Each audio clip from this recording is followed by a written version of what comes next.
இயேசுவை இகழ்ந்த கள்வனை அதட்டி மீட்பரை ஏற்றுக்கொண்டார், மீட்பரை ஏற்றுக்கொண்டார்.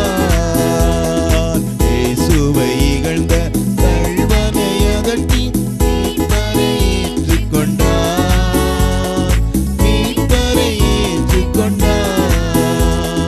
இயேசுவை உம் ராஜ்யம் வரும்போது அடியேனை நினைக்க வேண்டும்.